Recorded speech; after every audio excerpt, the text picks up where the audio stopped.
Arsène Wenger didn't conquer English football with fear, he conquered it with belief.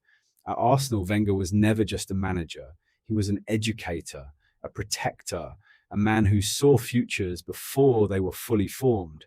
He transformed raw teenagers into world-class footballers. He turned discipline into elegance, patience into greatness.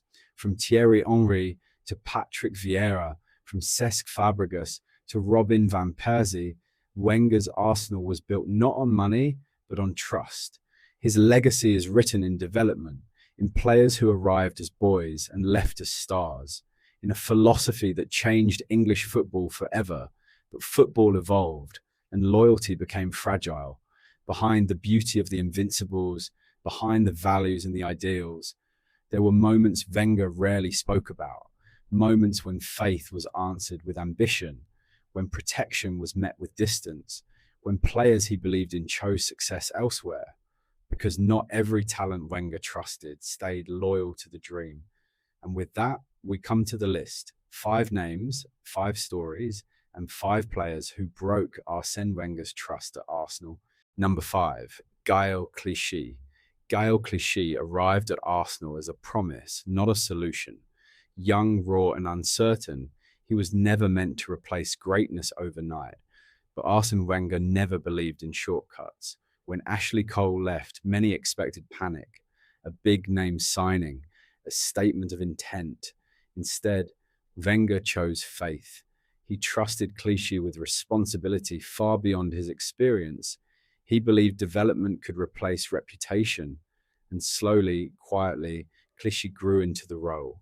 He wasn't spectacular, he wasn't world-class, but he was dependable, something Arsenal desperately needed in an era of constant departures. Then football changed. Manchester City's rise altered the landscape. Suddenly, patience felt outdated. Belief felt risky. In 2011, Clichy left Arsenal for immediate success. There was no drama, no headlines, no accusations, just a calm departure at the exact moment Wenger needed stability the most. Clichy would go on to win league titles. At Arsenal, his exit barely made noise, but that silence carried meaning because it was the first sign that belief alone was no longer enough, and what followed would hurt far more. Number 4, Samir Nasri. Samir Nasri had talent that demanded tolerance, and Arsène Wenger gave it freely. Temperamental, brilliant, often misunderstood. While critics questioned his attitude, Wenger defended him publicly, repeatedly. Nasri was meant to become Arsenal's creative leader, the man to inherit responsibility when others left. But ambition rarely waits for philosophy. As Manchester City rose, so did temptation. Certainty replaced patience. Immediate trophies replaced long-term belief. In 2011, Nasri chose to leave. His explanation was calm, professional, almost emotionless, but his timing was devastating. Wenger never questioned Nasri's ability. He questioned his willingness to carry responsibility when things became difficult. Nasri didn't fail at Arsenal. He chose not to stay when belief required sacrifice. And with that choice, Wenger saw another truth unfold. Modern football rewarded impatience and punished loyalty. Number 3, Cesc Fàbregas. Taken from Barcelona as a teenager, he arrived in North London as a boy, surrounded by doubt. Too young, too small, too fragile for English football.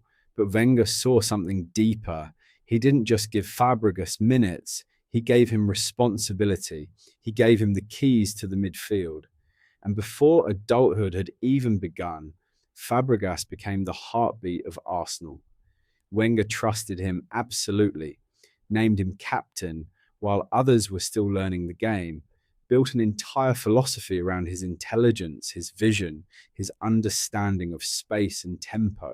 For years, Arsenal revolved around him, but destiny never disappeared. Barcelona was never just a club, it was home, and home never stopped calling. Public pressure mounted relentlessly. Teammates spoke openly.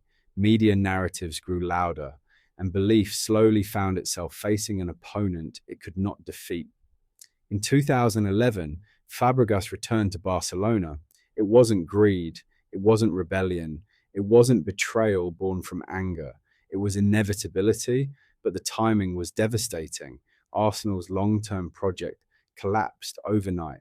A generation built on patience dissolved without reward. Years of trust were left unfinished. And when Fabregas later chose Chelsea over Arsenal, the wound reopened, because this time it wasn't destiny, it was choice. Some departures hurt once, others never truly end. Number 2, Ashley Cole. Ashley Cole was the best left back in the world, and Arsène Wenger treated him like one. He trusted him implicitly, protected him fiercely, built systems around his reliability. But trust demands balance. Contract disputes became personal. Private conversations leaked into public conflict. Respect slowly turned into resentment. In 2006, Cole joined Chelsea. This wasn't a quiet exit, it was confrontation. Cole criticized the club, dismissed Wenger's loyalty, rejected the values that shaped him. For Wenger, this was unfamiliar pain, not disappointment, but disillusionment, because this wasn't ambition chasing success. It was belief being openly rejected. Cole won trophies. Wenger lost something far more valuable: faith in loyalty. Number 1, Robin van Persie. Robin van Persie was Arsène Wenger's final act of faith. Injuries nearly ended his career. Doubts followed him for years, but Wenger never abandoned him. He built a team around Van Persie, handed him the captain's armband, trusted him as the face of Arsenal's future. For one season, belief was rewarded. Van Persie became unstoppable, the league's most feared striker. Then came the letter, a public declaration, a calculated distance, a message that shattered everything Wenger stood for. Van Persie no longer believed Arsenal could match his ambition. In 2012, he joined Manchester United. This wasn't just a transfer, it was a decision designed to hurt. Van Persie won the Premier League immediately, the title Arsenal had chased for years. Wenger stayed silent, because some betrayals don't need confrontation. They announce themselves through success elsewhere. This was not emotional, it was surgical, and it cut deepest of all. Arsène Wenger didn't fail these players. He believed in them. But football evolved faster than loyalty could survive. In a world obsessed with instant success, patience became weakness, and trust became a gamble. Wenger's true legacy at Arsenal isn't betrayal, it's the courage to keep believing when belief no longer paid dividends. Because without trust, greatness cannot exist. Now we want to hear from you. Which player do you think betrayed Arsène Wenger the most? Let us know in the comments below. If you enjoyed this documentary, don't forget to like, subscribe, and turn on notifications for more cinematic football stories only on Football Chronicles.